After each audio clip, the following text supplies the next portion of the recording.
दो साथ नहीं।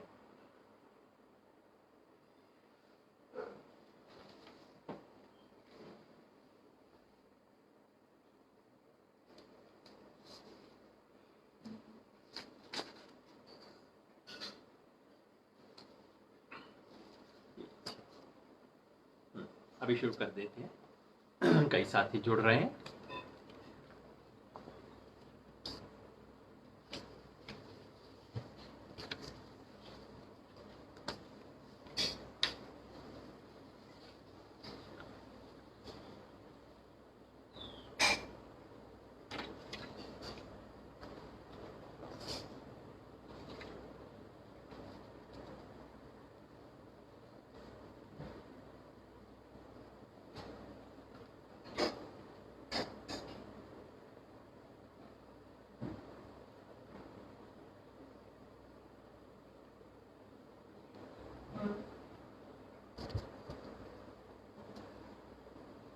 अभी थोड़ी देर बाद शुरू करें।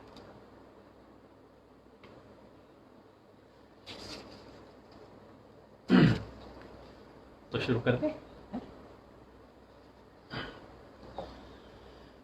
नमस्कार, गुड आफ्टरनून। आज इस विशेष फेसबुक लाइव में आपका स्वागत है। विशेष इसलिए नहीं कि हमने कोई समय बदला है, समय वही है, शनिवार रविवार को 2 बजे।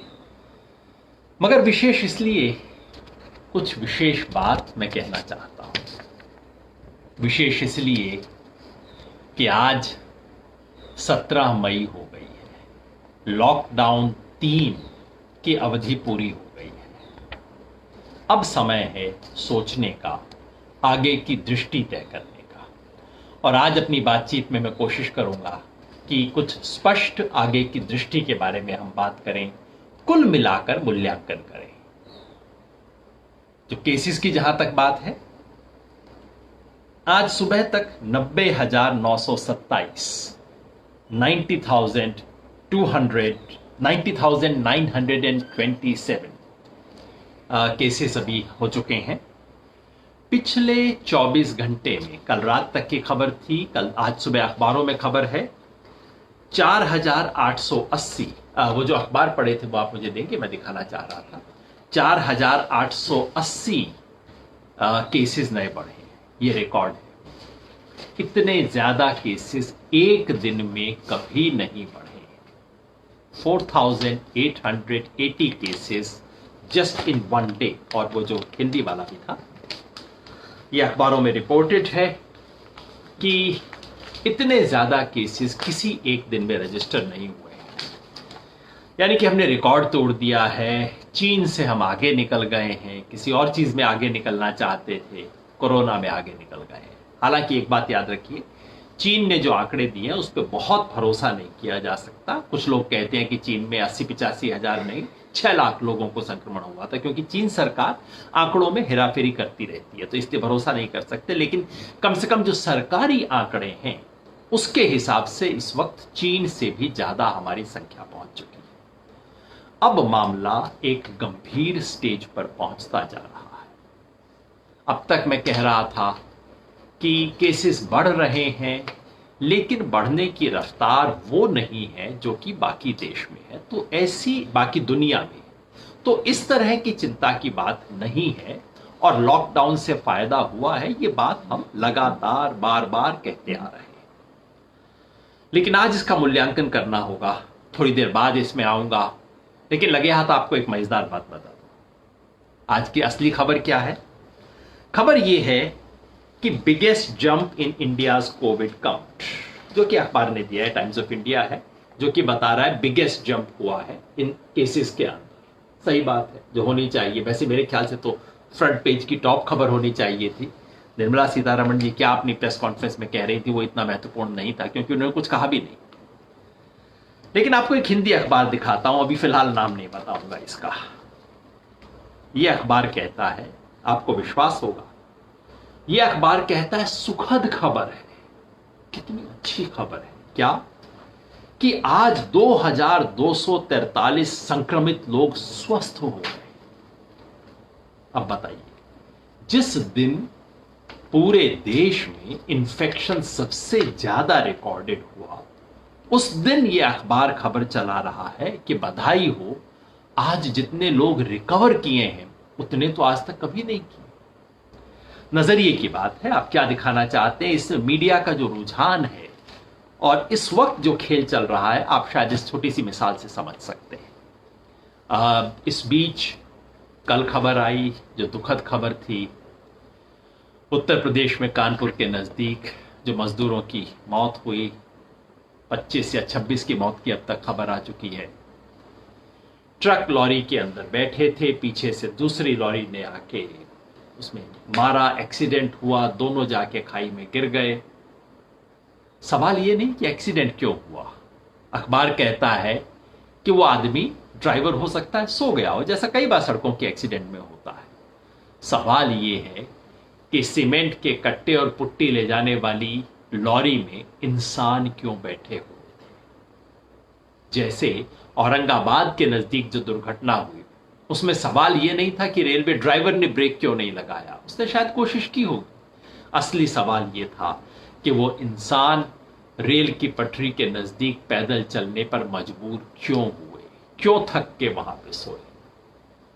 ये सामान्य दुर्घटनाएं नहीं है, क्योंकि अखबार ये भी बताते हैं कि इस दुर्घटना के अंदर जो घायल लोग हैं, जो मृत लोग हुए हैं, उनमें से अधिकांश वो थे जिन्होंने ट्रेन लेने की कोशिश की, जिनको ट्रेन नहीं मिल पाई।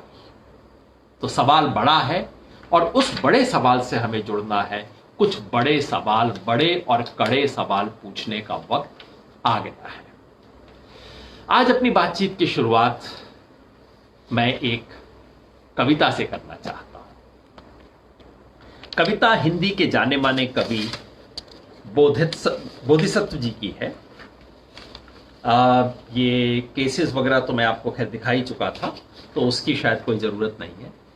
तो आज बातचीत की शुरुआत करूंगा हिंदी के जाने माने कवि बोधिसत्व जी की एक कविता के साथ। बोधिसत्व जी यानी कि डॉक्टर अखिलेश कुमार मिश्र समकालीन हिंदी के जाने माने चेहरे हैं, जाने माने हस्ताक्षर हैं। कई कविताएं दुनिया भर में पढ़ाई जा रही हैं। आपको भारत भूषण अग्रवाल सम्मान मिल चुका है, गिरजा कुमार माथुर सम्मान, जो हिंदी में बड़े प्रतिष्ठित सम्मान है, वो मिले हैं। लेकिन सबसे बड़ा प्रतिष्ठा इस बात की है कि इस देश के अंतिम व्यक्ति का दुख दर्द आपकी कविता में छलकता है। तो ये जो देश में पिछले कुछ दिनों से हो रहा है, उसके बारे में आपकी कविता है। कहती है, हमारे पास मत आओ, हमारे पास मत आओ। कविता है, लोग जा रहे हैं, लाखों लोग जा रहे हैं, पैदल, उदास, भूलकर, भूख प्यास, दिशा, समय, धूप छाले भूलकर चलते जा रहे हैं। मैं कुछ दूर भागकर चलता हूं उनकी दिशा में, जैसे मृतक के साथ चलने का रिवाज है। मैं चलता हूं 40 कदम उनकी ओर, कुछ एक को देना चाहता हूं कंधा, किंतु यह सब किए बिना लौट आता हूं खुद तक, खुद को कंधा देते हुए पाता हूं, खुद को कंधा देते हुए पाता हूं। वे सब मेरे भाई हैं, वे सब मेरे गांव के हैं, वे सब मैं हूं, वह भीड़ मैं हूं। वे छाले मेरे पैरों के छाले हैं, वह पानी पीने को अंजुली पसारे बैठा मैं ही हूं।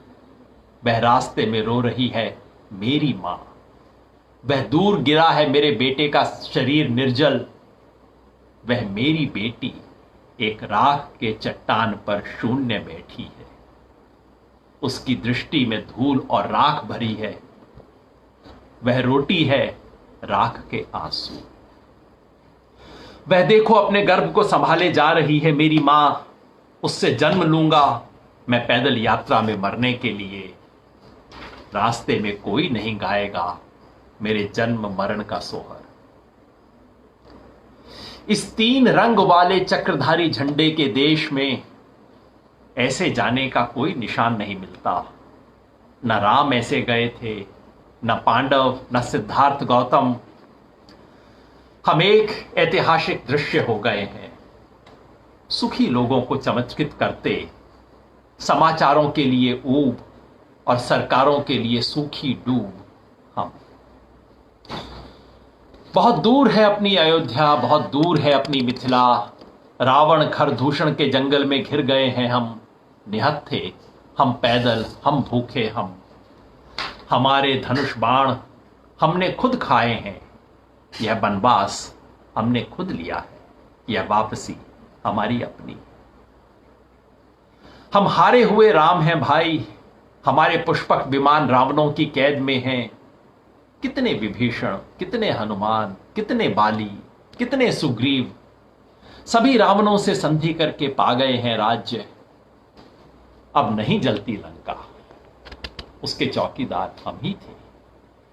उसी लंका से खदेड़े हुए हम, निष्कासित हम, पैदल पैदल अपनी अयोध्या जा रहे हैं, छालों के जूते पहनकर। उदासी का मुकुट बांधे, पराजय का प्रशस्ति पत्र गले में लटकाए, अश्वमेघ के बलि अश्व की तरह अपनी भूमि की ओर खिसक रहे हैं। हम लाखों लोग, हम अबोध बच्चे, हम बूढ़े लोग, हम युवतियां, हम बहुएं, हम पराजित पुरुष, हम बिके हुए अवध मिथिला के लोग, हम प्राण बचाते निर्लज्ज अपना घाव दिखाते, यहां वहां धक्का खाते, पेट बजाकर पैसा पाते, घिसट घिसट पैर बढ़ाते, लाखों लोग जा रहे हैं। हम भीड़ की फोटो हैं, हम पराजय के प्रतीक हैं, हम एक देश की शव यात्रा है। हमें जाते हुए देखो और उदास हो जाओ, हमें दूर से देखो, हमारे पास मत आओ। हमें दूर से देखो, हमारे पास मत आओ। बोधिसत्व जी की एक कविता, कई बार मैं कहता हूं, वो सच जो भाषण में नहीं आ सकता, वो सच जो लेख में नहीं आ सकता, वो सच जो अखबार की रिपोर्ट में नहीं आ सकता, वो सच कविता पकड़ती है, वो सच कार्टून पकड़ता है, वो सच कोई एक फोटो पकड़ लेती है। बोधिसत्व जी, आपको जो भी सम्मान मिले हों, इससे बड़ा सम्मान नहीं हो सकता कि आपने आज उस अंतिम व्यक्ति की आवाज को वाणी दी है, उसकी पीड़ा को आपने इस देश तक पहुंचाया है। और मैं बार बार कहता हूं, कई बार कहता हूं, कहां है इस देश के कवि? मैंने पूछा था, कहां है कवि, कहां है कलाकार, कहां है इस देश के लेखक? कम से कम कुछ तो है।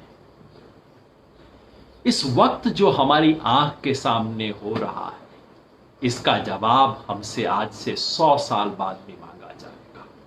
लोग पूछेंगे, उस हिंदुस्तान में जो स्पेस मिशन भेजता था, उस हिंदुस्तान में जो बुलेट ट्रेन चलाने की सोचता था, उस हिंदुस्तान में जो 5 ट्रिलियन इकोनॉमी की बात करता था, वहां लोग इस तरह से जा रहे हैं। कल शाम दिल्ली के एक समूह से मिला, फोटो नहीं खिंचवाई मैंने, लगाई नहीं, लेकिन समूह से मिला, जा रहे थे पैदल, दिल्ली की छोटी सी बस्ती है गोपालपुर, वहां से निकल के जा रहे थे। मैंने पूछा कहां जाएंगे? बैठे हुए थे बस स्टैंड पे, थोड़ा विश्राम कर रहे थे। पूछा मैंने कहां जाएंगे? बताया महोबा। महोबा यानी कि उत्तर प्रदेश का बुंदेलखंड का जो इलाका है, बहुत गरीब इलाका है देश का। पूछा क्यों जाएंगे? कहा भाई साहब, पहले तो 14 तारीख का इंतजार किया, फिर 3 तारीख का इंतजार किया, ये तो जी चलता ही जाएगा। अब मकान मालिक किराया मांग रहा था। मैंने कहा कितना किराया? कहता 2000 महीने का किराया था। अब कब तक इंतजार करते? आस थी, बता रहे थे कि दूसरे लोग मोहल्ले के जा चुके हैं, उनमें से 1-2 का फोन आ गया कि हम गांव पहुंच चुके हैं, इसका मतलब हम भी जा सकते हैं। बस कह रहे हैं दिल्ली का बॉर्डर क्रॉस कर लो पैदल किसी तरह, उसके बाद कोई ट्रक, कोई ना कोई तो दया करके तुम्हें बैठा लेगा। महिलाएं भी चल रही। दिल्ली से महोबा तक कोई 400-500 किलोमीटर की दूरी होगी। पैदल अपना पूरा सामान लिए, गठरी, वो जो प्लास्टिक के बोरियों के अंदर बांधे हुए सामान, चले जा रहे थे। पूरे देश में ये दृश्य है और इसलिए मैं कहता हूं आज अब सवाल पूछने का वक्त आ गया है। आज 17 मई, 3 लॉकडाउन के फेज पूरे हो चुके हैं। आज 17 मई, जबकि इस देश के वित्त मंत्री ने अपने पैकेज की धारावाहिक की 5वीं किस्त भी पूरी कर ली। वो भी मैंने देख लिया। अब देखने का धीरज नहीं बचा है पूरे 1-1 घंटे के भाषण देखने का, उनके अहंकार को देखने का और उनके झूठ को देखने का इतना धीरज नहीं बचा है। लेकिन मैंने पढ़ लिया जो कुछ उन्होंने कहा था। वो हिंदी में गाना है पुराना, याद है आपको? देख ली तेरी खुदाई, अब मेरा दिल भर गया। आज सब करने के बाद मुझे यही लगता है कि हां, देख ली तेरी खुदाई, अब मेरा दिल भर गया। अब सवाल पूछने का वक्त है। आप में से जो साथी शुरुआत से हमारी बात सुनते आ रहे हो, फेसबुक लाइव पिछले 2 महीने से हम लगातार करते आ रहे हैं। 23 तारीख से पहले हमने शुरू कर दिया था और हम क्या कह रहे थे? पहले दिन से हमने कहा यह अभूतपूर्व संकट है, किसी को इसका अनुभव नहीं है, भूल किसी से भी होगी, धीरज रखें। सरकार को इस वक्त सहयोग की जरूरत है। विरोध के लिए विरोध करना हमारा धर्म नहीं है। जब सरकार ने कहा, प्रधानमंत्री ने घोषणा की कि देश में लॉकडाउन होगा, कई साथियों ने विरोध किया। मैंने लिखकर समर्थन किया, कहा कि आज की परिस्थिति में, दुनिया की हालत देखते हुए, डॉक्टर और एक्सपर्ट जो बोल रहे हैं वो देखते हुए, और कोई विकल्प नहीं है। अगर वो अनाउंस करते हैं, हमें सहयोग करना चाहिए। जहां तक हो सके सरकार का समर्थन करें, उसको कंस्ट्रक्टिव बातें बताएं कि ये आप इंप्रूव कर सकते हैं, ये कमी बेशी रह गई, ये इसको ठीक कर लीजिए। लेकिन ये विरोध के लिए विरोध का वक्त नहीं है, मैंने कहा था। फिर उसके बाद प्रधानमंत्री ने उससे पहले घोषणा की थी जनता कर्फ्यू की, जिसमें हमने कहा समर्थन कीजिए। 9 अप्रैल को प्रधानमंत्री जी ने कहा मोमबत्ती जलाइए, दिए जलाइए। मैं जानता हूं मेरे ज्यादातर साथियों ने विरोध किया, कहा ये ड्रामा है, नौटंकी है, ये मत कीजिए, वो मत कीजिए। मैंने फिर भी 2 मोमबत्ती जलाई, एक उनके लिए जो बीमारी में गए, एक उनके लिए जो सड़क पे गए। वो शुरू हो चुका था तब तक, मैंने फिर भी मोमबत्ती जलाई। मैंने कहा इस समय पूरे देश का संकल्प जोड़ने की जरूरत है, और उस संकल्प को जोड़ने का आह्वान प्रधानमंत्री नहीं देंगे तो कौन देंगे? पसंद नापसंद अपनी जगह है, लेकिन देश के प्रधानमंत्री ने कॉल दी है, उसका हमें सम्मान करना चाहिए। मोमबत्ती भी जलाई मैंने। पहला लॉकडाउन का अरसा पूरा हो गया। सबने कहा कि अभी तक तो इससे कुछ नहीं हुआ, केसेस बढ़ते जा रहे हैं। आपको ध्यान होगा, मैंने बहुत विस्तार से पूरे बाकी सब देशों का विश्लेषण करके कहा था कि नहीं, दूसरों से स्थिति हमारी थोड़ी बेहतर है। यह कहा था कि कोरोना जाने वाला नहीं है, बहुत समय रहेगा, लेकिन सरकार को कुछ समय चाहिए, ब्रीदिंग स्पेस चाहिए, ताकि सरकार तैयारी कर सके आगे के लिए, अर्थव्यवस्था के लिए, अस्पतालों के लिए, वेंटिलेटर के लिए, क्वारंटाइन के लिए तैयारी करने के लिए वक्त चाहिए। तो हमें ब्रीदिंग स्पेस मिल जाएगा, ये बात कही और कहा कि एक्सटेंड सरकार करती है तो सहयोग करना चाहिए। तो आलोचना के लिए आलोचना करना पहले दिन से हमने नहीं किया, इसके लिए कई आलोचना हमने भी सही। लेकिन अब 3 फेज पूरे होने के बाद आज वक्त है सवाल पूछने का, आज वक्त है जवाब मांगने का। उनसे जिनके हाथों में इस देश की बागडोर है, उनसे जो छोटी बड़ी किसी कुर्सी पर बैठे हैं। मुझे मतलब नहीं कि कहां बीजेपी वाले कुर्सी पे बैठे हैं, कहां कांग्रेस वाले कुर्सी पे बैठे हैं, कहीं शिवसेना है तो अकाली हैं, चाहे तृणमूल है। जो कुर्सी पे बैठे हैं, आज उन सब से सवाल पूछने का वक्त है। 3 बड़ी चीजों पे 3 बड़े सवाल पूछने हैं। पहला, वो सवाल जो अब तक मैंने पूछा नहीं, इस बीमारी को संभालने में सरकार क्या वाकई कुछ भी कंट्रोल कर पा रही है? पिछले 24 घंटे में इस देश में रिकॉर्ड टूटा है केसेस का। और सरकार, जैसा मैंने पिछली बार भी बताया था, आपको कई बार बता चुका हूं, सरकार इस तरह के ग्राफ जनता के बीच में डालती रही है। ये पॉल साहब हैं, प्लानिंग कमीशन के मेंबर हैं, सरकार को एडवाइस करते हैं, अखबारों के हिसाब से उनके द्वारा बनाया गया ग्राफ था। अगर ये ग्राफ सच होता तो कल 16 तारीख को इस देश में नए केसेस की संख्या 0 हो जानी चाहिए, लेकिन केसेस बढ़ के अब 4000 को पार करके 5000 के करीब हो गए। मेरा कल का बना हुआ ग्राफ है, इसको लाल लाइन और भी ऊंची होनी चाहिए। क्या सरकार जनता के साथ पूरा सच बता भी रही है? कहीं ऐसा तो नहीं कि रायता फैलना शुरू हो गया है? मैंने ध्यान से देखा, आज हम 90,000 केसेस पे हैं। कितने दिन पहले हम इससे आधे पे थे? 3 मई को। 13 दिन पहले हमारे केसेस आधे थे, यानी कि 13 दिन में हमारे केसेस दुगने हुए। अब कई लोग कहते हैं देखिए 13 दिन में हुए हैं, 7 दिन में नहीं हुए। बहुत अच्छी बात है, 7 दिन में नहीं हुए, 13 दिन में दुगने हुए, लेकिन दुगने होते जा रहे हैं। और जिन एक्सपर्ट पे विश्वास करना चाहिए, जिन्होंने, जब पॉल साहब का ग्राफ आया था तो बहुत एक्सपर्ट थे जिन्होंने कहा था ना इस ग्राफ को मत देखिए, कम से कम जून एंड तक बढ़ेगा, जुलाई मिडिल तक बढ़ेगा, हो सकता है जुलाई अंत तक भी जाए। सो मैंने बैठ के सिंपली कैलकुलेशन किया कि मान लीजिए 13 दिन छोड़ दीजिए, 14 दिन आप मान लीजिए, 14 दिन में अगर केसेस डबल होते तो इस महीने के आखिर तक 1,80,000 केस, अगले महीने यानी कि जून की 14-15 तारीख तक 3,60,000 केस, और जून महीने के अंत तक 7 और 8 लाख के बीच में कहीं जाएंगे अगर ये रफ्तार होती है। यानी कि हो सकता है अमेरिका के बाद हम नंबर 2 हो जाए। वैसे इस बीच रूस है, रूस में अभी भी ज्यादा है, और रूस की क्योंकि संख्या बहुत ज्यादा है इसलिए रूस हमसे बहुत तेजी से आगे बढ़ सकता है इस संख्या। तो दूसरे या तीसरे नंबर पे, तो ये जो शुरू में बात हो रही थी कि पूरी दुनिया में कोरोना वायरस फैल गया है, बस हिंदुस्तान ने उसको बचा लिया है, अब वैसा नहीं लगता। वायरस फैल रहा है, और उसका एक महत्वपूर्ण कारण यह है कि जिस वक्त लोगों को घर वापस भेजने पर कुछ नहीं होता, लगभग 0 चांस था वायरस के फैलने का, उस वक्त हमने भेजा नहीं। और अब जबकि उससे 100-150 गुना ज्यादा चांस है, अब लोगों को हम भेज रहे हैं। 23 मार्च को जब प्रधानमंत्री ने घोषणा की, उस वक्त देश के अंदर कोरोना वायरस के केसेस थे 500, आज हैं 90,000, यानी कि 140 गुना से, यानी 180 गुना के करीब हो गए।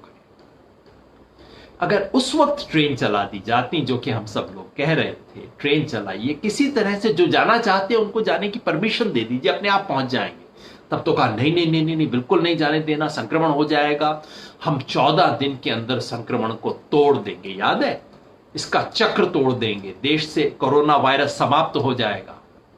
हम सब ने कहा धीरज रखिए, सरकार कह रही है, प्रधानमंत्री कह रहे हैं, सर झुका के फिलहाल मान लीजिए, उन्हें ज्यादा सूचना है, हमें कम सूचना है। लेकिन क्या ज्यादा सूचना थी? आज वक्त है पूछने का, कहीं ऐसा तो नहीं कि रायता फैल गया है और इनसे सिमट नहीं रहा। देख के तो यही लग रहा है, केसेस बढ़ रहे हैं, अब जबकि इतनी तेजी से बढ़ रहे हैं, अब ट्रेन खुल रही है, अब सब कुछ किया जा रहा है, और वो भी इतने धीरे धीरे तरीके से किया जा रहा है कि आज से 15 दिन बाद भी ट्रेन चल रही होंगी ले जाते हुए, जब ये संक्रमण 250 गुना ज्यादा बढ़ चुका होगा। जैसे जैसे संक्रमण की संभावना बढ़ती जाएगी, वैसे वैसे हम ज्यादा और ज्यादा लोगों को ट्रेवल की गुंजाइश देंगे। बताइए, समझदारी की बात है।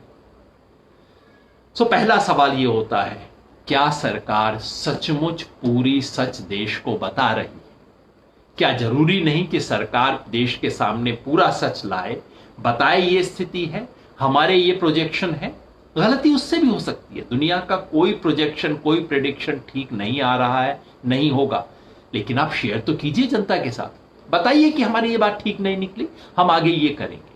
इस देश के अंतिम व्यक्ति को भी अधिकार है जानने का कि उसकी जान मरण से लिए हुए फैसले को आप किस आधार पर ले रहे हैं। दूसरा सवाल जो पूछने का वक्त है वो है ये जो प्रवासी मजदूर सड़कों पे हैं इनके बारे में। इतने मजदूर सड़कों पे इस वक्त हैं, क्यों हैं? पिंग पोंग खेल रहे हैं आप?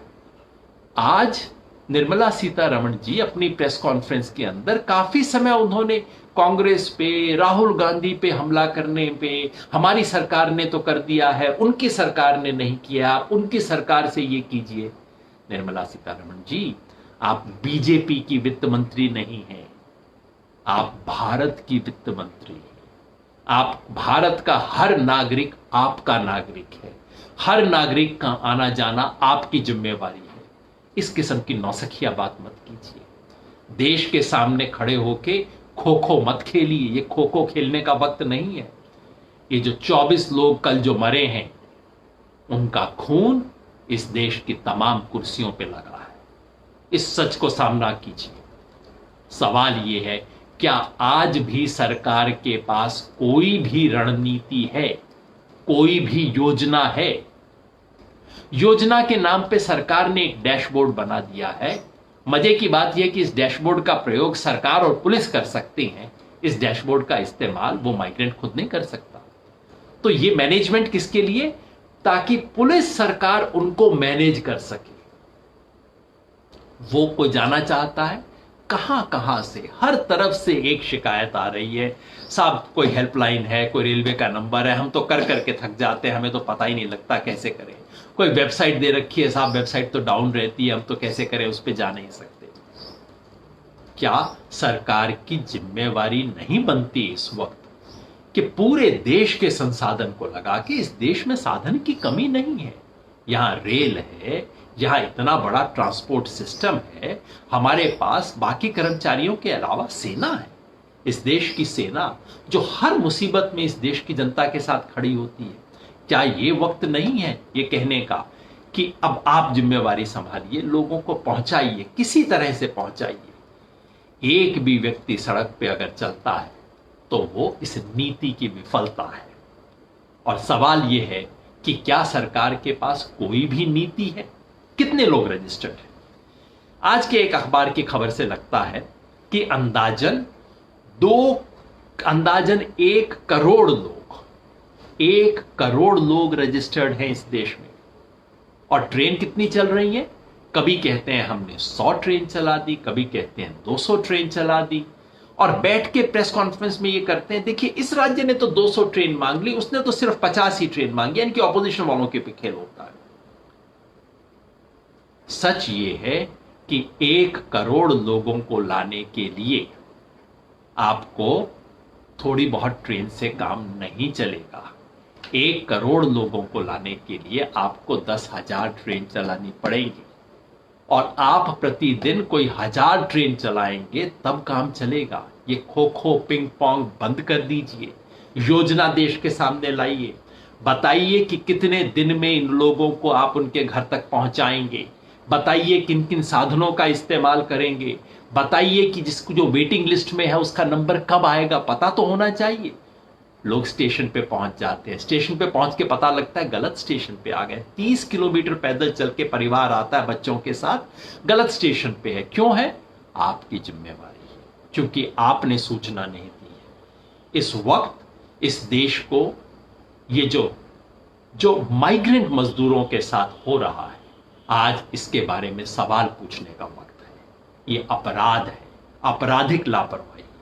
मैंने बार बार कहा है, इसमें कोई भी निर्णय लेगा भूल किसी से भी होगी। हर चीज आप पहले से बता नहीं सकते, लेकिन इस देश में प्रवासी मजदूर हैं, यह बात आप 23 तारीख से पहले जानते थे। इस देश में प्रवासी मजदूर कोई 10 करोड़ से ज्यादा हैं, यह बात हर अर्थशास्त्री जानता था। प्रवासी मजदूरों के पास खाना नहीं बचेगा, यह बात आपको पता होनी चाहिए। आपकी घोषणाओं में उनके लिए कुछ भी नहीं था, यह बात आप जानते थे। जब व्यक्ति को घर के अंदर खाना नहीं मिलेगा, वो कहां जाएगा, बाहर निकलेगा, यह आपको पता होना चाहिए था। और अगर पता नहीं था तो आपको फोटो देख के पता लग गया था। उसके बाद फोटो मैनेजमेंट क्यों कर रहे हैं? हेडलाइन मैनेजमेंट क्यों कर रहे हैं, प्रवासी मैनेजमेंट क्यों नहीं कर रहे आप? आज ये सवाल पूछने का वक्त है। आज वक्त है जवाब मांगने का। ये जो सारी लाशें हैं ये जवाब मांगती हैं। जो बात आपको पहले पता नहीं थी, पता लगने के बाद आपने क्या किया, कम से कम ये पूछने का तो वक्त है ना आज। और तीसरा सवाल, आर्थिक नीति। इस देश की अर्थव्यवस्था चौपट हो गई, आपके कारण नहीं, लॉकडाउन के कारण। आपने उसके लिए क्या किया? पूरी दुनिया की सरकारें कुछ कर रही हैं। मैंने बताया, यूरोप अमेरिका की सरकार ने कहा है हर परिवार को इतने $1000 का चेक मिलेगा। इंग्लैंड की सरकार ने कहा है आप अपनी दुकान में, आप अपनी फैक्ट्री में लोगों को तनख्वाह दीजिए, उस तनख्वाह का 80% सरकार देगी। चलिए, उनके पास ज्यादा पैसा है, हमारे पास कम है, हम अपने हिसाब से दें। वो डॉलर में देते हैं, हम रुपए में दें। जितनी हमारी चादर है हम उस हिसाब से पैर पसारें, लेकिन कुछ तो दें। 5 दिन के इस धारावाहिक के बाद निर्मला सीतारमण जी हमें कहां तक लेके आई हैं? आपको ध्यान होगा, कल मैंने 3 पर्चियां बनाई थी, पीली पर्ची, लाल पर्ची और ये ऑरेंज पर्ची।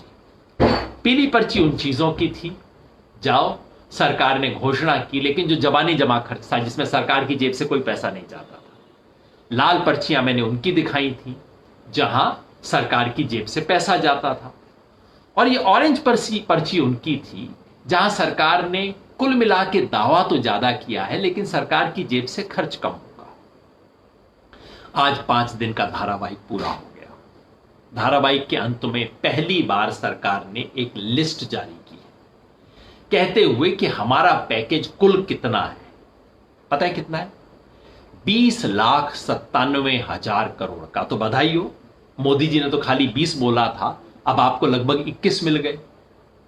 उसको देखने में पता है क्या पता लगा? 2-3 चीजें पता लगती हैं। एक तो ये कि घोषणा करते वक्त स्वयं मोदी जी नहीं जानते थे कि कितने का पैकेज होगा। नहीं तो जैसा कि आप उन्हें जानते हैं, 20,97,000 की बजाय वो 21 करवा देते उसको। यानी कि देश के सामने घोषणा करते वक्त तक तय नहीं हुआ था कि पैकेज क्या देना है। रोज शाम को बैठ के कुछ हिसाब किताब होता होगा। दूसरी मजे की बात आप ध्यान से देखिए, पहले 3 दिन बड़ी बड़ी चीजें दिखाई जा रही हैं, और कल जितनी घोषणाएं हुई जिसमें जबानी खर्च उसका भी खूब हो सकता था, उसके लिए अचानक सरकार ने कुछ नहीं दिखाया। क्यों? क्योंकि 20 का आंकड़ा तो पूरा हो चुका था।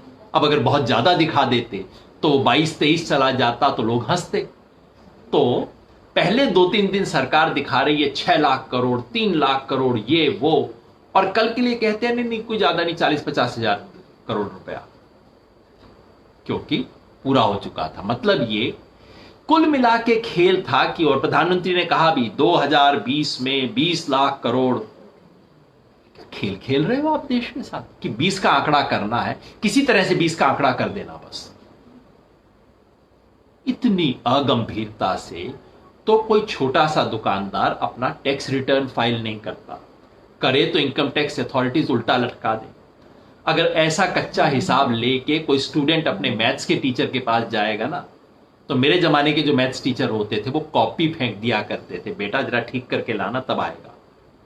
इस तरह का हिसाब देश को दिया जा रहा है 1-1 घंटा प्रेस कॉन्फ्रेंस करके।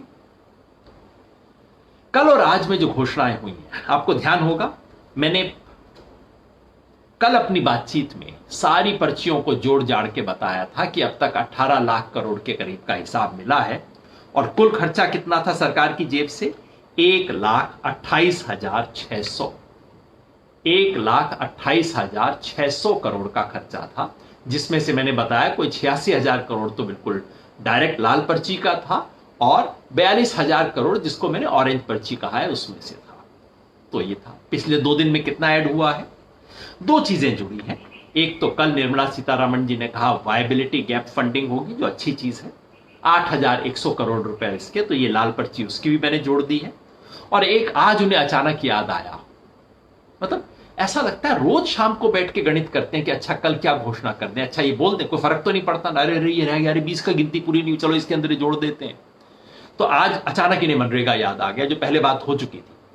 कहा मनरेगा के लिए 40,000 करोड़ रुपया अतिरिक्त हम देंगे। अच्छी घोषणा है, होना चाहिए, और ये रियल खर्चा है सरकार का।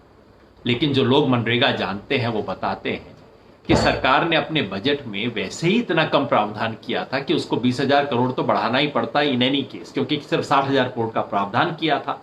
सरकार के अपने बजट के हिसाब से कम वो 90 करोड़ के करीब, 90,000 करोड़ होना चाहिए, तो 30,000 करोड़ तो वैसे ही जोड़ने थे। खैर, वो इन्होंने जोड़ दिया, तो मैंने उन सबको जोड़ के हिसाब किया। कुल मिला के ये जो आपको लगभग 21 लाख करोड़ का पैकेज दिया गया है, उसकी सच्चाई क्या है? उसमें 1,76,700 करोड़ सचमुच का खर्चा है, बाकी जबानी खर्च 1,76,700। मतलब कहा गया है 21 लाख, और उस 21 लाख के पैकेज को जब आपने खोला, उसमें से रैपिंग निकाली, भूसा निकाला, रुई निकाली, सब कुछ चीजें निकाली, तो उसके बाद वास्तव में आपके हाथ में कितना आया? वास्तव में आया 1,76,700, यानी कि हमारी जीडीपी का 1% भी नहीं है। हमारी जीडीपी का 1% होता है कोई 2,20,000 करोड़ रुपए के करीब। तो भारत सरकार ने जीडीपी का वास्तव में 1% भी खर्च नहीं किया। प्रधानमंत्री ने घोषणा की थी 10% खर्च करेंगे, क्योंकि दूसरे देशों ने घोषणा की हुई है। अब उसको मैच तो करना है, मैच करने का पैसा नहीं है, करने की इच्छा नहीं है, इसलिए बस कर दो घोषणा, किसी तरह से देखा जाएगा, बाकी भर दो, भूसा भर दो उसके अंदर। पैकेज में भूसा होगा सर, लोगों के दिमाग में भूसा नहीं। इस देश में अर्थशास्त्री है, इस देश में कुछ ईमानदार पत्रकार भी, और वो सब बता रहे हैं कि ये सब पुरानी घोषणाएं, इसके अंदर कुछ नहीं है, रियलिटी में सिर्फ इतना है। तो याद रखिए, जैसे ही अब आपको बार बार अगले कई महीने तक बताया जाएगा 10% ऑफ जीडीपी, उसमें से एक जीरो काट दीजिएगा साहब, 1% से कम है, थोड़ा सा ईमानदारी से बोलिए।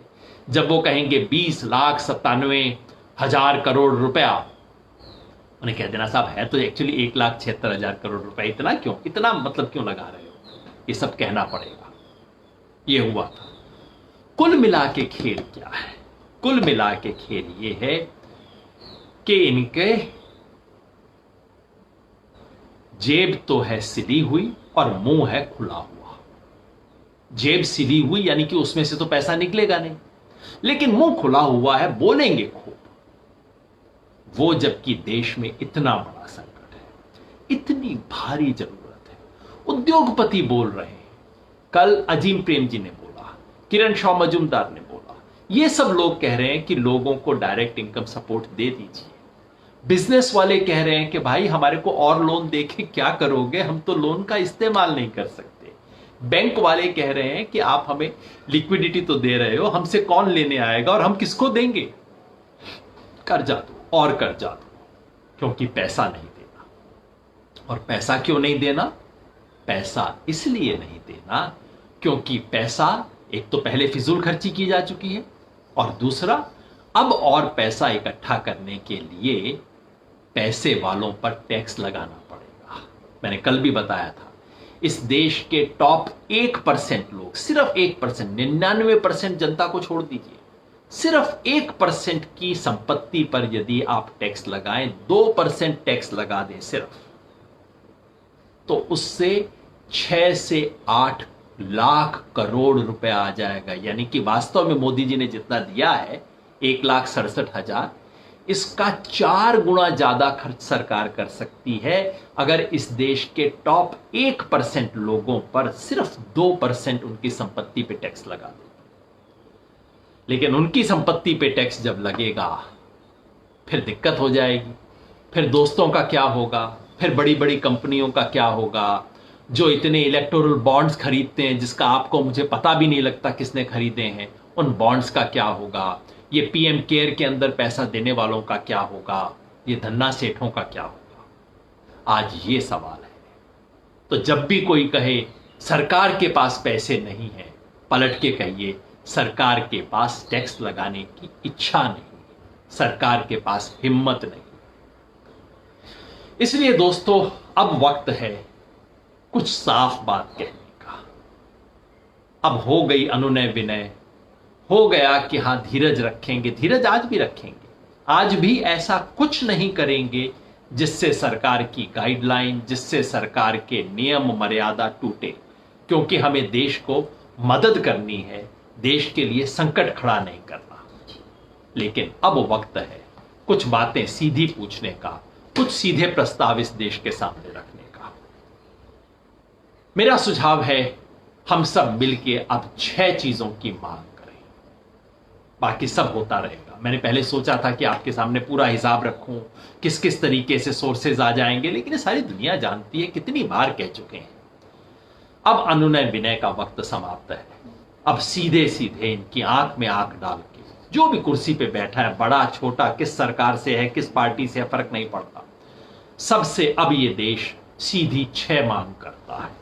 और मैं चाहता हूं हम सब इसको इस देश का एजेंडा बनाएं, इसके ऊपर अब हम आत्मनिर्भर हो जाएं। मोदी जी आत्मनिर्भरता की बात करते हैं, तब मुझे लगा वो जो औरत कल अपने सर के ऊपर इतनी बड़ी बोरी उठा के चल रही थी, मुझे लगा ये देखो, ये है आत्मनिर्भरता। लेकिन ये ऐसी आत्मनिर्भरता है जो नहीं होनी चाहिए। इस देश की जनता आत्मनिर्भर है, इस देश के लोग आत्मनिर्भर हैं, और अब इसके सवाल हम उठाएंगे। अब तक हमने आपकी सुनी, अब हम आपको सुनाएंगे।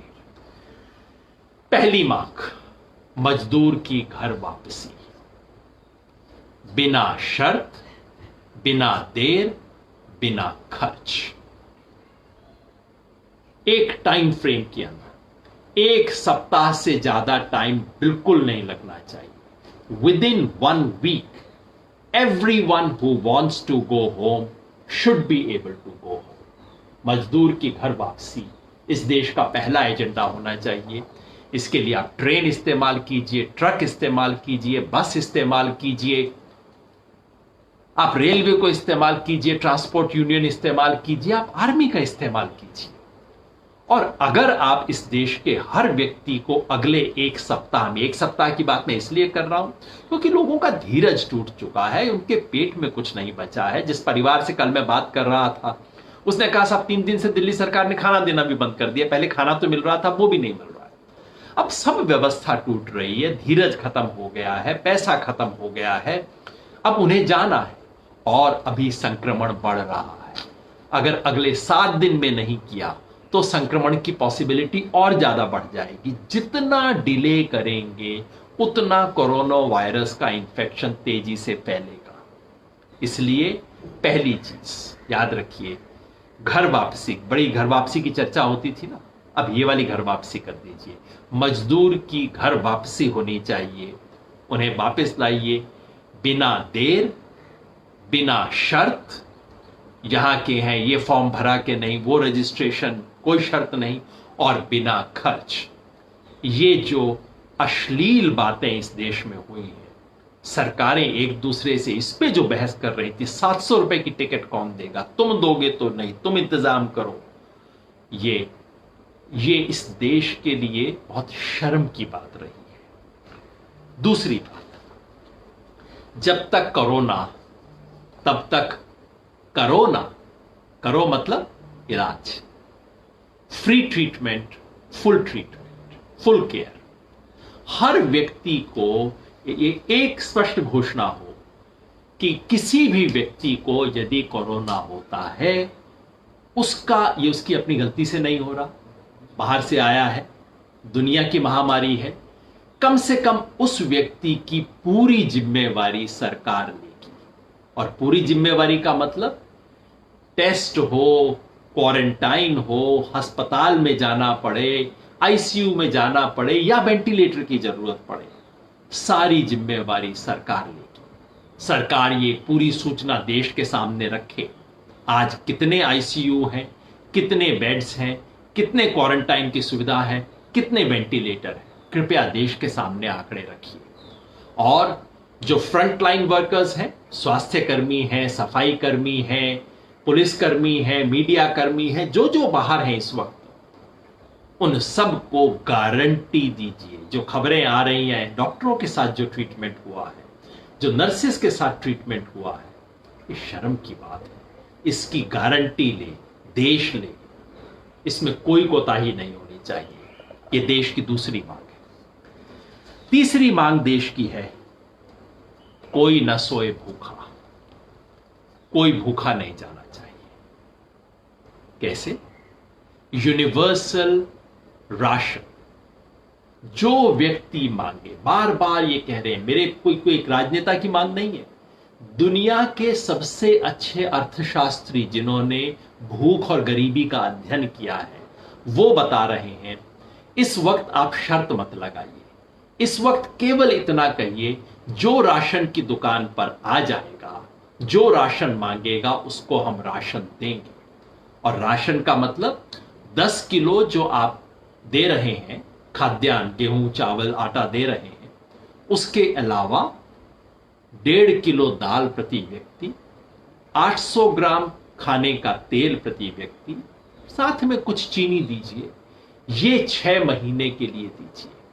लोग कहेंगे जी बर्बाद होगा पैसा, हां होगा कुछ, लेकिन कोई ऐसा वक्त आता है जब आप अस्पताल की तरफ भाग रहे होते हो अपने भाई को लेके, तब ऑटो वाला आपसे कितना पैसा लेता है आप पूछते नहीं है। दरिया दिल भी हो सकता है, ना भी हो सकता है, तब आप पूछते नहीं है। इस वक्त आप ये नहीं पूछेंगे कि 10-20% वेस्ट हो जाएगा, हो जाएगा। जिस देश के पास इतने बड़े भंडार पड़े हैं उस देश में भुखमरी का होना शर्म की बात है। और ये जो भुखमरी शब्द मैं इस्तेमाल कर रहा हूं, आपको लगेगा क्यों कर रहा हूं? क्योंकि लगभग 100 के करीब मौत अब तक इस देश में हो चुकी हैं, जिनका कारण गरीबी, भुखमरी, खाने का अभाव था। और ये रिकॉर्डेड है, बाकायदा मैंने कई बार बताया, एक वेबसाइट है जिसमें एक एक मौत का रिकॉर्ड रखा जा रहा है, ये रिकॉर्डेड है। भुखमरी ऐसे में होना शर्म की बात है देश के लिए।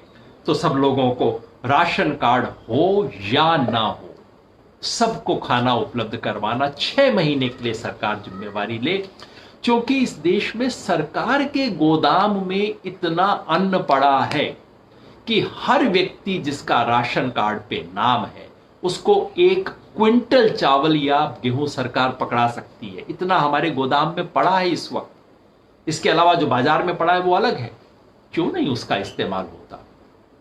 मिड डे मील स्कीम में स्कूल भले ही काम ना कर रहे हो, बच्चों को राशन मिले, आंगनवाड़ी मिले, यानी कि हर व्यक्ति को हर तरह से पूरा इसके लिए पूरा खाद्यान्न मिले, ये हमारा दूसरा होना चाहिए। तीसरी बात। चौथा देश कह रहा है हर हाथ को काम। हर हाथ को काम मतलब रोजगार की गारंटी। रोजगार की गारंटी कैसे दी जा सकती है? जो मनरेगा है, मनरेगा का विस्तार कीजिए। मैं पहले भी बोल चुका हूं, मनरेगा के विस्तार का मतलब होगा हर परिवार को 100 की बजाय 200 दिन की गारंटी दीजिए, या हर व्यक्ति को 100 दिन की गारंटी दीजिए। लेकिन खाली गांव में नहीं, मनरेगा केवल गांव में लागू होता है, शहरों में भी रोजगार गारंटी होनी चाहिए। कम से कम 100 दिन की रोजगार गारंटी शहरों में भी दीजिए। इसकी मैं पूरा विस्तार बता चुका हूं। जो लोग वापस जा रहे हैं, अपने गांव जा रहे हैं, शहर में अटके हुए हैं, अगर इन्हें रोजगार नहीं मिला तो भुखमरी की नौबत आएगी, आ रही है, इस स्थिति पे लोग पहुंच गए हैं। उन्हें काम उपलब्ध करवाना सरकार की जिम्मेवारी है। मेरा अपना प्रस्ताव तो ये रहा है कि इस सबको क्लाइमेट चेंज से जोड़ दिया जाए। क्लाइमेट चेंज के लिए देश को तैयार करने के लिए इसका प्रयोग होता कि एक पंथ दो काज, रोजगार भी मिला और क्लाइमेट चेंज के लिए हमारी तैयारी भी हो। लेकिन लोगों को रोजगार दिया जाए, और जो 40,000 करोड़ रुपए एक्स्ट्रा दिया है मनरेगा में वो बिल्कुल अपर्याप्त है। मैंने हिसाब करके बताया था। ठीक तरीके से करेंगे तो मनरेगा और शहरी गारंटी दोनों के लिए मिला के लगभग 3 लाख करोड़ रुपया खर्च करना पड़ेगा। इससे कम में काम नहीं चलेगा। और सरकार ने अभी तक 60 + 40 यानी कि 1 लाख करोड़ का इंतजाम किया है। 3 गुना बढ़ाना होगा, कोई इलाज नहीं। और ये पैसा है, आ सकता है इस देश में। 5वीं बात, कोई ना खाली हाथ। घर में सैलरी आ रही है, वो रुके ना। मैंने आपको सर्वे दिखाया था कुछ दिन पहले कि लगभग आधे लोग जिनके पास सैलरी आती है उनकी सैलरी रुक चुकी है, क्योंकि सैलरी वाले उस तरह के एम्प्लॉय नहीं है जो प्रॉपर पीएफ और ये वाले एम्प्लॉय होते हैं, ज्यादातर कॉन्ट्रेक्चुअल है। कंपनी ने कहा नहीं, अब तो सैलरी, अब तो काम कुछ नहीं हो रहा, तुम्हारी सैलरी रुक गई। काम धंधा रुका, सैलरी बंद हो गई है।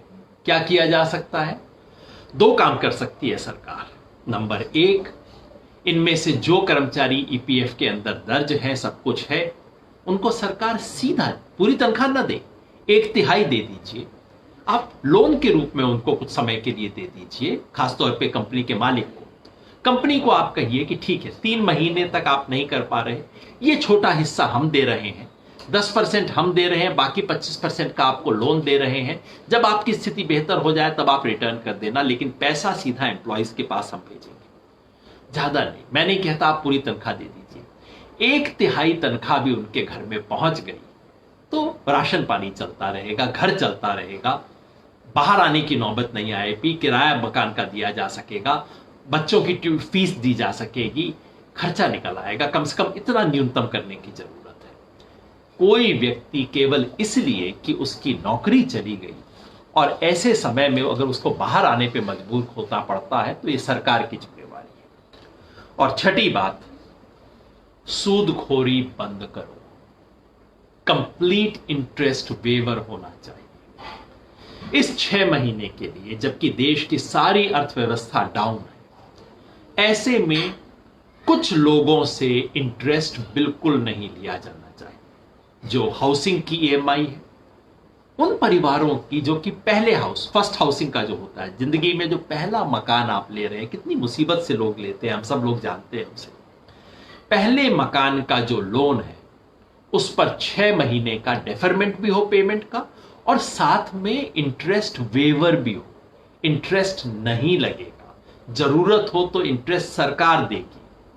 जो छोटे व्यापारी ने लोन लिया है, रेडी पटरी वाले ने 25,000 से कम का लोन लिया, 50,000 से कम का लोन लिया, शिशु लोन, या छोटे व्यापारी ने 10 लाख का 15 लाख का लोन लिया है, उसे भी ये सुविधा मिलनी चाहिए। सैलरीड एम्प्लॉय को मिलनी चाहिए, किसान क्रेडिट कार्ड पे जिसने लिया उसे मिलनी चाहिए।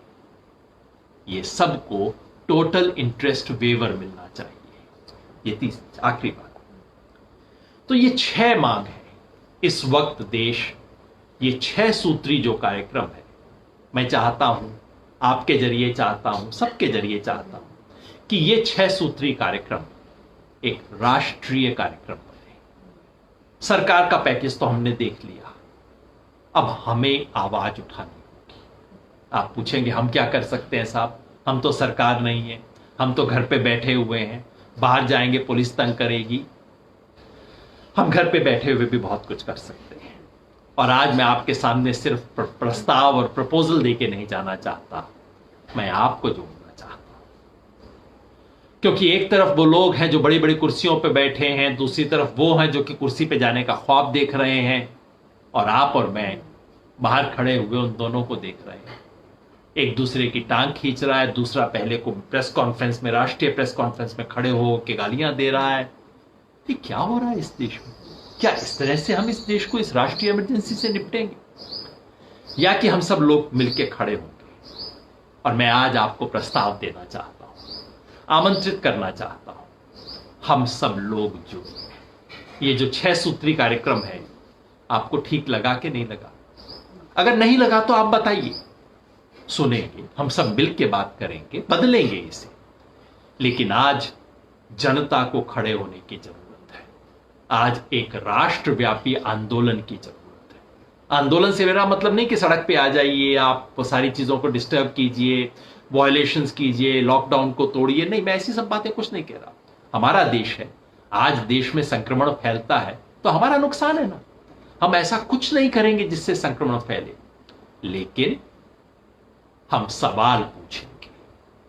अब सिर्फ चुप बैठने, धीरज रखने का वक्त खत्म हो गया। पहले धीरज रखना बहुत जरूरी था, अब धीरज रखना ठीक नहीं है। अब धीरज का वक्त खत्म हो गया है। अब सवाल पूछेंगे, जवाब मांगेंगे। कहां मांगेंगे, कैसे पूछेंगे? सबको लगता है भाई मैं अकेला क्या कर सकता हूं। ये जो आप फेसबुक पे बैठे हो ना, ये बहुत बड़ा औजार है आपके पास। ये जो व्हाट्सएप है बहुत बड़ा औजार है। ट्विटर पे कोई लोग हैं, आजकल तो बच्चे इंस्टाग्राम पे होते हैं, नए लोगों के पास नए नए औजार हैं। ईमेल है, फोन कर सकते हैं। ये जो फोन है ये हमारा औजार होगा। क्या करेंगे हम? बात करेंगे मीडिया से, बात करेंगे जनप्रतिनिधियों से। वो पुराने जमाने में कहते थे ना, एक राजा था, जिसकी जान एक तोते में हुआ करती थी। उसी तरह से ये जो सरकार है ना, इसकी जान जिस तोते में है उसका नाम है मीडिया। जैसे ही मीडिया किसी चीज को कवर करता है सरकार जाग जाती है। जब तक मीडिया कवर नहीं करता तब तक हो ना हो क्या फर्क पड़ता है। ध्यान है आपको, नोएडा में जब इकट्ठे हो गए थे, नोएडा गाजियाबाद बॉर्डर के ऊपर जब लोग इकट्ठे हुए, सरकार ने कुछ किया, फिर 40 दिन तक मीडिया ने कोई कवर नहीं किया। मजदूर चलते रहे, तब भी मीडिया ने कवर नहीं किया, सरकार सोती रही। अब दोबारा मीडिया ने कवर करना शुरू किया है। अब सरकार प्रेस कॉन्फ्रेंस कर रही है, ये सब कर रही है डिफेंसिव पे। पहली बार ये सरकार डिफेंसिव पे है। शेखर गुप्ता जो कि अग्रणी पत्रकार हैं, वो कह रहे हैं कि उन्होंने इस सरकार को इतना डिफेंसिव होते हुए कभी नहीं देखा। डिफेंसिव पे क्यों है? क्योंकि मीडिया सवाल पूछ रहा है। मीडिया सवाल क्यों पूछ रहा है? क्योंकि सड़क पे कुछ हो रहा है और आपकी सहानुभूति उसके साथ है। अगर हम लोग मीडिया पे दबाव डालेंगे, हम लोग सवाल पूछेंगे, तो उसे आगे सवाल पूछने पड़ेंगे। तो पहला मेरा सुझाव है कि हम सब इन 6 प्रस्तावों के पक्ष में एक जनमत बनाएं। अपने स्थानीय मीडिया वाले को जरा फोन करें, पत्रकार हम सब जानते हैं, उसके पास फोन करें, उसको कहें भाई ये खबर नहीं लगी, अपने शहर के बाहर से इतने मजदूर जा रहे हैं, इसकी खबर लगाइए ना, क्यों नहीं लगाते।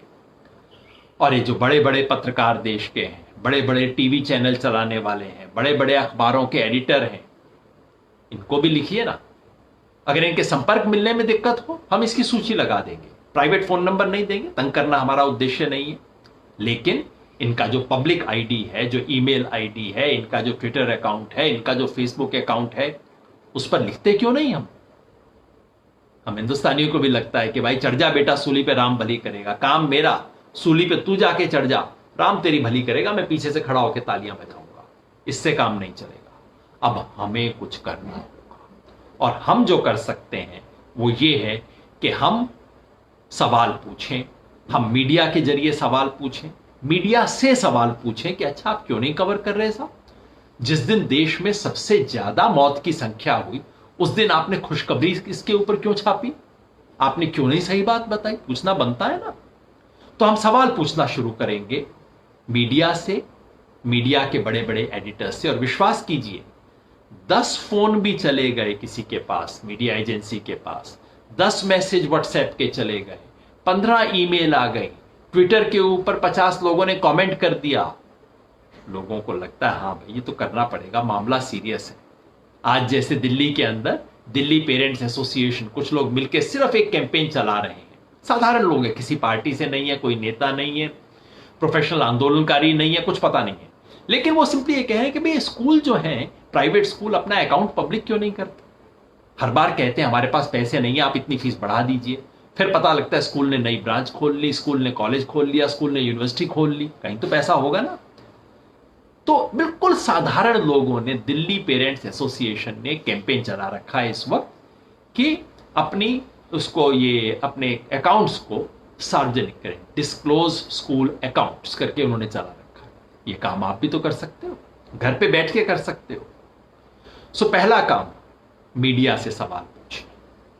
दूसरा काम, हम नेताओं से सवाल पूछें, किसी भी पार्टी के हो, सबके अकाउंट पब्लिक में है, इनको लिखना शुरू कीजिए, इनके बारे में प्रश्न पूछने शुरू कीजिए। गाली गलौच मत कीजिए। मैं देखता हूं मीडिया के ऊपर, ट्विटर में बहुत गाली चलती है, गाली से कोई फायदा नहीं। बस ठोस सवाल पूछिए, विनम्रता से पूछिए, सर झुका के पूछिए, लेकिन सवाल पूछिए। स्थानीय नेता से पूछिए, अपने मुख्यमंत्री से पूछिए, देश के प्रधानमंत्री से पूछिए, निर्मला सीतारमण जी से पूछिए, पीयूष गोयल जी से पूछिए, अमित शाह जी से पूछिए। इन सबसे सवाल पूछने का वक्त है। और तीसरा, हम सब अपनी नेकी को जोड़ें। इस देश की सबसे बड़ी समस्या यह है कि यहां बेईमान बदमाश संगठित रहते हैं और ईमानदार बिखरे हुए रहते हैं। उन ईमानदारों को एक दूसरे से जोड़ना आज इस देश के लिए सबसे बड़ा काम है। वो एक राष्ट्रीय आंदोलन है जो चलाने की जरूरत है। वो कैसे होगा? आप ऐसे लोगों से संपर्क कीजिए, और आप यदि इस अभियान से जुड़ना चाहते हैं तो आप अपना नाम, पता, फोन नंबर, ईमेल आईडी, जो कुछ भी आप उचित समझें, आप इस कमेंट बॉक्स में डालिए। कई साथियों ने पहले भी डाला है, लेकिन आज विशेष अनुरोध है मेरा कि आप ये सब अपने इस कमेंट बॉक्स में डालिए। ये जो फेसबुक वाली बात है, जो मैंने आज बात रखी है, इसका एक वीडियो बना देंगे, उसको एक यूट्यूब के अंदर डाल देंगे, आप शेयर कीजिए। कम से कम ये काम तो हम कर सकते हैं। अच्छे लोगों की शिनाख्त कोई एक व्यक्ति दिल्ली में बैठा, मुंबई में बैठा नहीं कर सकता, आप कर सकते हैं। आप जानते हैं कौन लोग बेहतर हैं, किन किन को जोड़ा जा सकता है, आपसे बेहतर कोई नहीं जानता। तो हम सब इसकी शिनाख्त करें, हम सब इनको जोड़ें और इस राष्ट्रीय आंदोलन का हिस्सा बने। ये मेरा अनुरोध है, क्योंकि हम कई बार, हिंदुस्तानियों की आदत है शिकायत करना, हम पसंद करते हैं, ये नहीं हो रहा, वो नहीं हो रहा, आप बताइए क्या करेंगे, आप ये कर दीजिए, आप वो कर दीजिए। बिल्कुल सही बात है, लेकिन हम भी तो जिम्मेवारी लेना, वो जिम्मेवारी लेना हमारा फर्ज बनता है। इसलिए मैं आपसे अनुरोध कर रहा हूं। प्रश्न आने शुरू हो गए हैं। संदीप कटारिया जी कह रहे हैं, सर क्या हमारी सरकार कुछ करेगी या क्या ये मजदूर ऐसे ही मरते रहेंगे?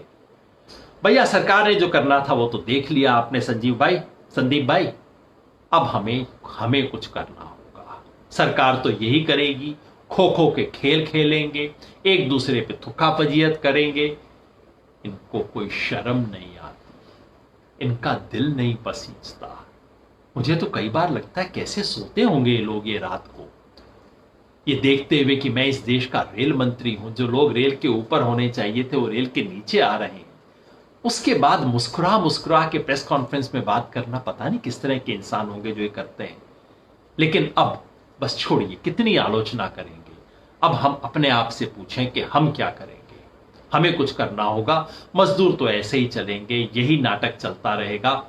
और ये कि रेलवे ने ये नोटिफिकेशन कर दिया, हम क्या करें जी, ये लोग तो आ नहीं सके थे। जब इनकी रैली होती है ना पार्टियों की, तब कितना आसानी से आ जाते हैं। तब नहीं कहते कि नहीं बड़ी समस्या है ट्रांसपोर्ट की, लोग आ नहीं सकते। पार्टी की रैली करनी है, चुनाव की रैली करनी है, कैसी व्यवस्था रातों रात हो जाती है, लाखों लोग पहुंच जाते हैं। वो व्यवस्था आज नहीं होगी, क्योंकि आज कहीं अंदर से जरूरत महसूस नहीं होती। आपको मुझे होती है, हमें करना होगा। रिजवान पूछ रहे हैं, सर मैं अपार्टमेंट में जुड़ना चाहता हूं, आपकी मेल आईडी मिल सकती है? जी, मेरी मेल आईडी बिल्कुल सार्वजनिक है, आप आराम से कीजिए। जो मेरा नाम है वही मेरी मेल आईडी है। आप जो भी गेस करते होंगे मेरी मेल आईडी क्या है, वही है, यानी कि yogendra.yadav@gmail.com। योगेंद्र DRA वाला, संस्कृत वाला है, योगेंद्र नहीं। Shubhra Roy, please let me know how I can help these people. I'm very upset and angry about the government. Shubhra ji, I completely understand. मतलब मुझे पिछले इतने दिन से, 4-5 दिन से ऐसा लग रहा है, रोज तस्वीर देखता हूं, रोज गुस्सा आता है, रोज आंसू निकलते हैं, रोज असहायता होती है और रोज लगता है कि नहीं, एक पॉइंट होगा जब हम कहेंगे हम असहाय नहीं हैं, हम कुछ करेंगे। आप डायरेक्टली कुछ मदद करना चाहती हैं, स्वराज अभियान के साथी चारों तरफ से लगे हुए हैं। प्लीज आप स्वराज अभियान के साथ इसमें डाल दीजिए, अपना कॉन्टैक्ट डिटेल्स डाल दीजिए। स्वराज अभियान के साथी आपसे जुड़ेंगे, पूछेंगे आप क्या मदद कर सकती हैं, करेंगे। स्वराज अभियान का वेबसाइट है जिस पे जाके आप डोनेशन दे सकती हैं। आप समय देना चाहें आप समय दे सकती हैं। आप लिखिएगा, बिल्कुल इन्हीं सब चीजों की जरूरत है। आज हमें कुछ करना है। ये जो एंगर है हमारा उबल के हवा में ना चला जाए, इस स्टीम से हमें कुछ करना है। कोई पहिया घुमाना पड़ेगा, नहीं तो इस स्टीम हवा में निकल जाएगी, कुछ नहीं बचेगा। Prakash Sharma ji, what about this capitalist and pro religion government? आप सही कह रहे हैं, प्रो रिलीजन तो खैर नहीं है। प्रो रिलीजन ये सिर्फ दबदबे का मामला है। ये तो धर्म, ये जो प्रो रिलीजन तो वो सरकार हो ना जो किसी धर्म को तो माने। ये धर्म को मानने वाली सरकार है। ये जो सड़कों पे हो रहा है धर्म है, और ये जो सड़कों पे घिसट रहे हैं, जिनके पांव के छाले जिनके बारे में लिखा था, ये कौन से धर्म के हैं? क्या सारे नॉन हिंदूज हैं क्या? इनमें 90% तो हिंदू ही है ना जो चल रहे हैं। उनका दर्द भी इनको दिखता है। तो प्रो रिलीजन तो छोड़ दीजिए। मैं समझता हूं कि जो भी बड़े बड़े लेबल हो, हकीकत ये है कि ये सरकार आज इस जनता के खिलाफ है। जनता का दुख दर्द ये सरकार नहीं समझती। इतना निर्दयी, इतनी बेरहम, इतनी बेशर्म सरकार इस देश ने देखी नहीं। दूसरे कोई बेहतर नहीं थे, मैं उनके बारे में कोई ज्यादा अच्छी बात नहीं कहना चाहता, इनके बारे में तो हमेशा हमने आलोचना की है। इतनी निर्दयता इस देश ने देखी नहीं होगी। 2-3 दिन ये तस्वीरें देखते सरकारें पिघल जाती हैं, सरकारें गिर जाती हैं, और ये देख के इन्हें कोई फर्क नहीं पड़ता। मनीष सिंह काला राम जी पूछ रहे हैं, देश के बुनियादी प्रवासी मजदूरों के खून पसीने पर खड़ी है यह आजादी के 72 साल बाद देश कहां खड़ा है। हमने देख लिया 72 साल बाद देश कहां खड़ा है, देश घिसट रहा है। इसलिए अब हम पूछें कि हम कहां खड़े हैं, हमने क्या काम करना है वो पूछें, क्योंकि कहीं ना कहीं ये जो गुस्सा है, गुस्सा कई बार बड़ी नकारात्मक ऊर्जा होती है, उबलता है निकल जाता है। इसलिए मैं कहता हूं गुस्सा हो तो ठंडा गुस्सा होना चाहिए, वो ठंडा गुस्सा जो किसी कंस्ट्रक्टिव काम में इस्तेमाल आता है, जो ऊर्जा देता है। मनीष सिंह यदुवंशी जी पूछ रहे हैं, why you are not asking Nitish Kumar to arrange buses for Bihari stranded outside Bihar, he has no responsibility over his people. बिल्कुल नीतीश कुमार की भी जिम्मेवारी है, लेकिन देखिए मैं बिल्कुल साफ कहता हूं, पहली जिम्मेवारी है केंद्र सरकार की। केंद्र सरकार की जिम्मेवारी इसलिए है कि भारतीय रेलवेज केंद्र सरकार चलाती है। केंद्र सरकार की जिम्मेवारी इसलिए है कि नेशनल डिजास्टर मैनेजमेंट एक्ट का इस्तेमाल केंद्र सरकार ने किया है। केंद्र सरकार की जिम्मेवारी इसलिए है कि सबसे अधिक रिसोर्सेज उसी के पास है, राज्य सरकारों के पास बहुत कम पैसे। राज्य सरकार की जिम्मेवारी उस दिन शुरू होती है जब वो पटना, दानापुर, भागलपुर, जहां भी जिस स्टेशन पर पहुंच गए, उसके बाद उनको गांव तक पहुंचाना, क्वारंटाइन में रखना, वो राज्य सरकार की जिम्मेवारी होनी चाहिए। हाँ, अगर कोई उत्तर प्रदेश में फंसा हुआ है उसको बस से ला सकते हैं, आप बस से लाइए। जो नीतीश कुमार सरकार का रुख रहा है वो बिल्कुल एंटी पीपल रहा है। नीतीश कुमार सरकार, नीतीश कुमार जी ने, सुशील मोदी जी ने, इन्होंने जिस तरह की बातें की हैं, ये बिल्कुल वो था कि भाई ये मुसीबत तुम अपने पास रखो, हमारे पास मत भेजो। ये इनका एटीट्यूड रहा इस पूरे के अंदर। बिल्कुल उसका भंडाफोड़ होना चाहिए, लेकिन पहली जिम्मेवारी केंद्र सरकार की है, कभी नहीं भूलना चाहिए, क्योंकि केंद्र सरकार का खेल इस वक्त यही है कि भाई राज्य सरकार जाने, हमारे को क्या, हम तो मदद कर रहे हैं जी, आप जितनी ट्रेन कहोगे हम उसको अवेलेबल करवा देंगे, पैसा आप दे देना, ये कह रहे हैं इस वक्त सरकार। इसका भंडाफोड़ करना बहुत जरूरी है। संदीप खंडेलवाल भाई पूछ रहे हैं, explain which box they are open for middle class too, because we do not think they gave anything for middle class people. भाई मिडिल क्लास के लिए नहीं दिया, और नॉन मिडिल क्लास है उसके लिए भी नहीं दिया। किसको मिला है? किसको तो कुछ नहीं मिला। बस दो चीजें कुल मिला के, दो मोटे तौर पे चीजें मिली हैं।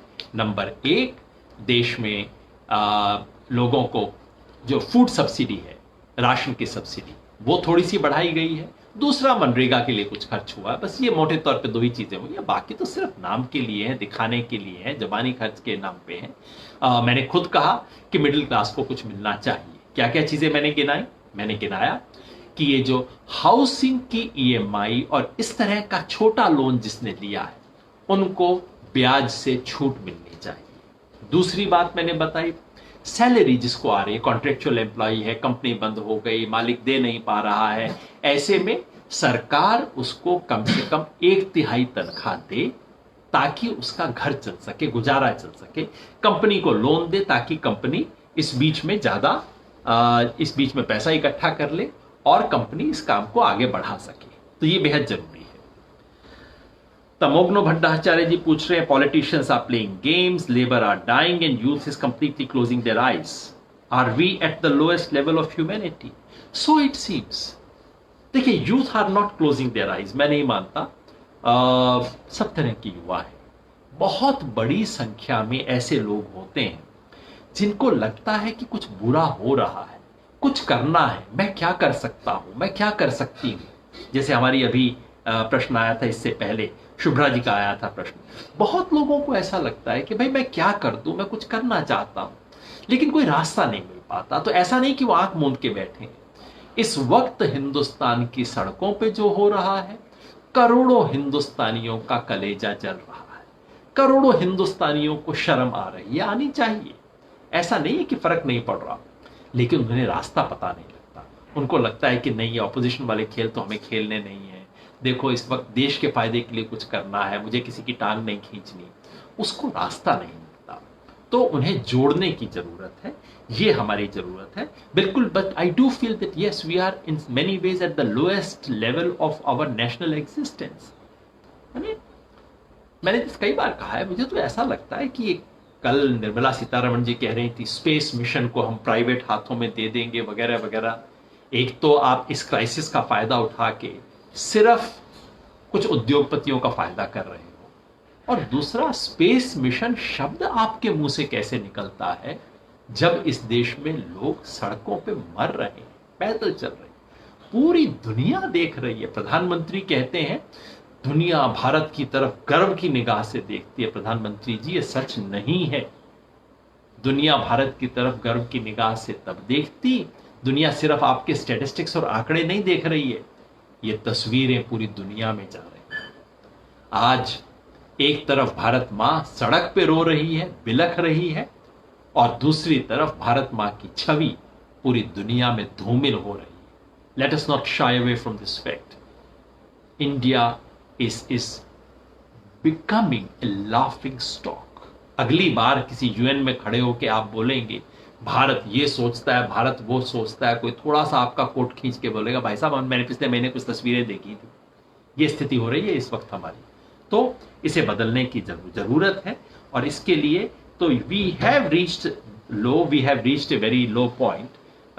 But we need to do something about it, and we can do. और इसीलिए मैंने आज एक प्रस्ताव आप सब लोगों के सामने रखा है.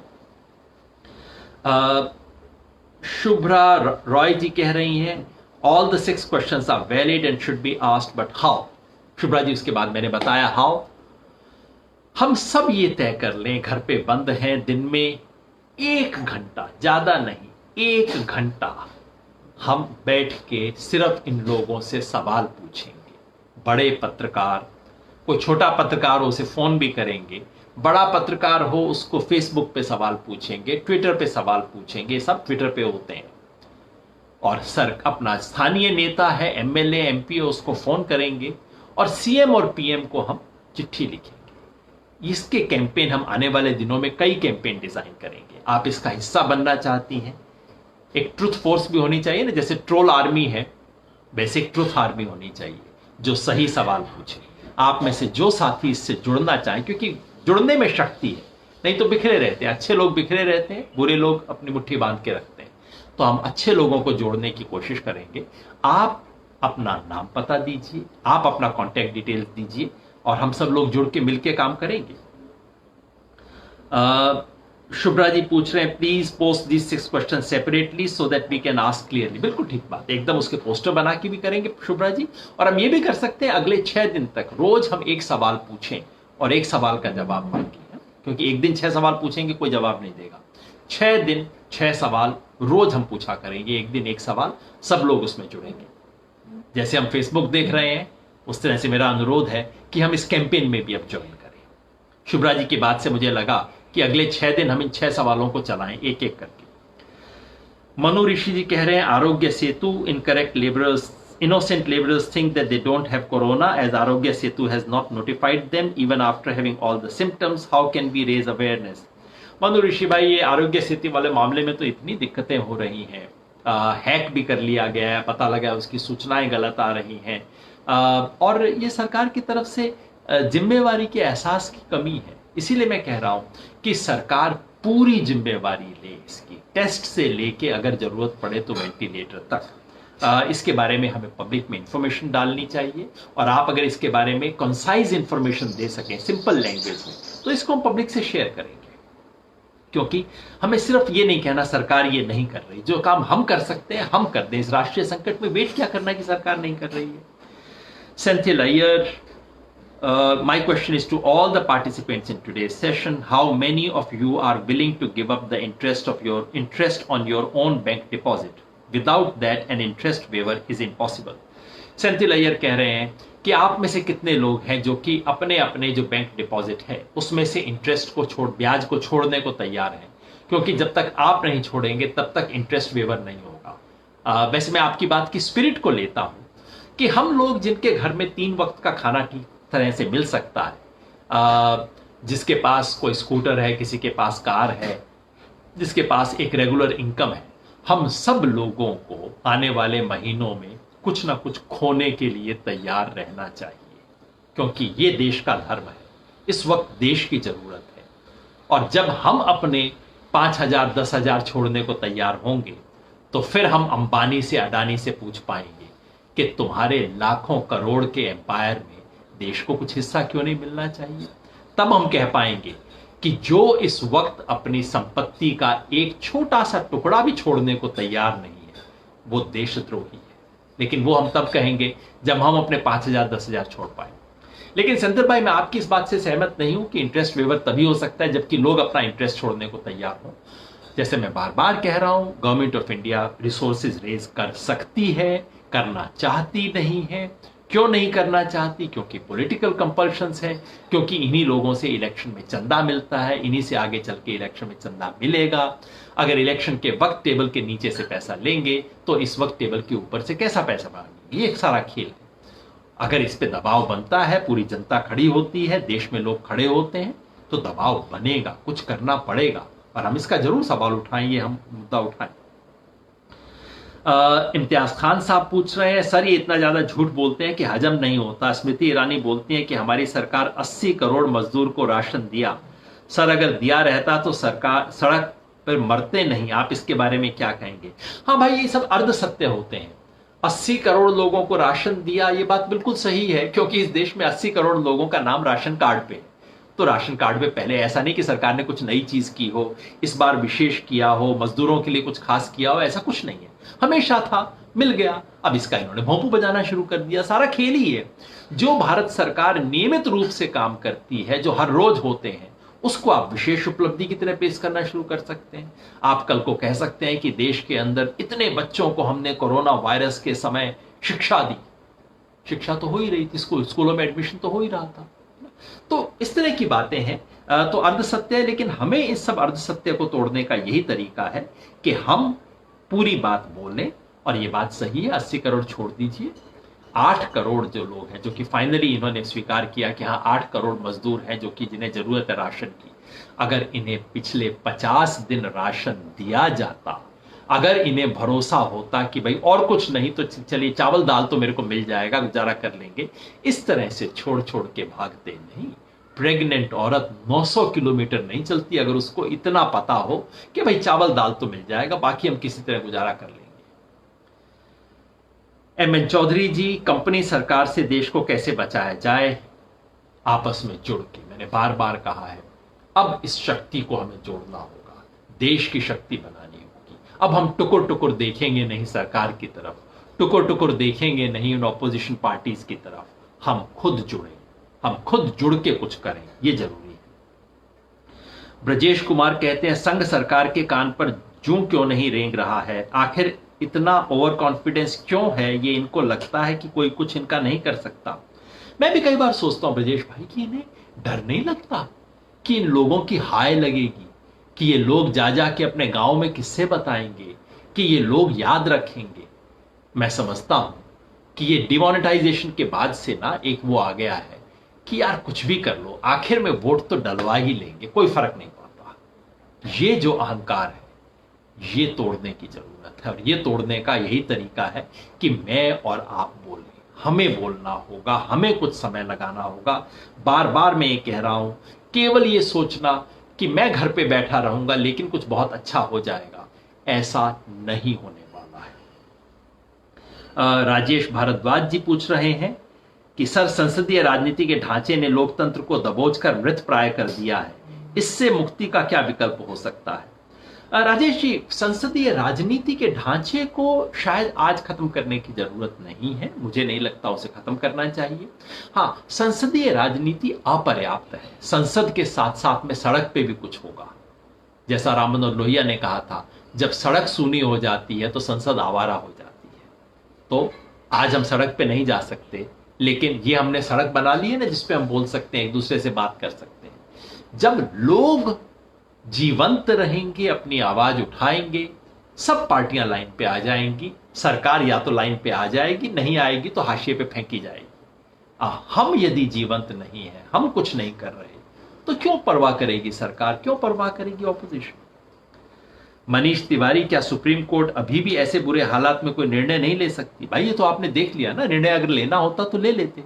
कितनी बार प्रशांत भूषण चले गए, सारी बातें हो गई, कोर्ट के सामने एसजी ने बोल दिया कि एक भी व्यक्ति सड़क पे नहीं है, लिख के हलफनामे में दे दिया, उसके बाद सब कुछ आ गया। क्या कोर्ट बुला के पूछ नहीं सकता था तुम झूठ कैसे बोलते हो? पर्जरी बहुत सीरियस क्राइम होता है, कोर्ट के सामने हलफनामा दे के झूठ बोलना बहुत गंभीर अपराध है। क्या कोर्ट बुला के नहीं पूछ सकता था? तो ये तो सच्चाई है। अब इसीलिए मैं कह रहा हूं, इन संस्थाओं की तरफ बहुत ज्यादा सोचने की बजाय क्या हम एक बड़े सवाल के ऊपर सोचें, क्या हम कर सकते हैं इन चीजों के बारे में सोचना शुरू करें। Pradeep Chaudhary ji, sir what is your opinion about lockdown? Is it the right time to remove lockdown और नॉट?